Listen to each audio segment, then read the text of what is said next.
Hi guys, खुलुमबाय, welcome back to my channel. So लोगोफोर नोंथांमोनखौ गासिबो आंनि चेनेलाव हरफिनबाय। नायदो जों अबाव दं दा?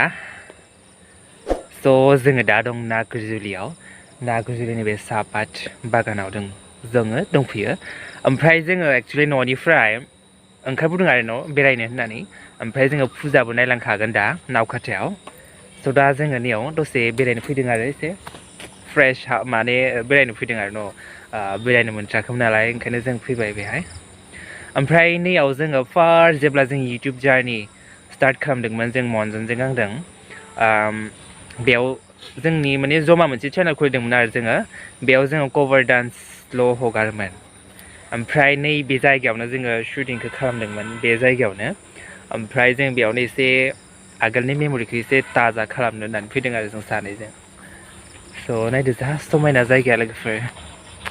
ओमफ्राय जोङो एसे थाब फैनो नागिरदोंमोन आरो बाट एसे लेट जाबोदों।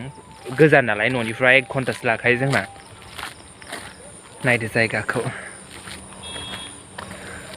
लोगोफोर ओमफ्राय मा जादों एसे मोनाबाय नालाय क्लियारलि नुनाय नङा नोंथांमोना जायगाखौ दा एसे बोरैबा नुथारबाय।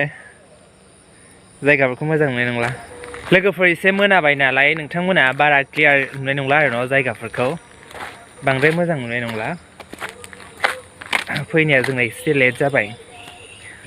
नाथाय नैयाव वाक खालामनो बिराद मोजां आरो न' इभिनिं वाक बा मर्निं वाक खालामनो बिराद मोजां जायगाया। दा जोङो दसे थानानै थांसै फुजाबो नायलांसै नावखाथायाव। जायगाखौ नायदो लोगोफोर।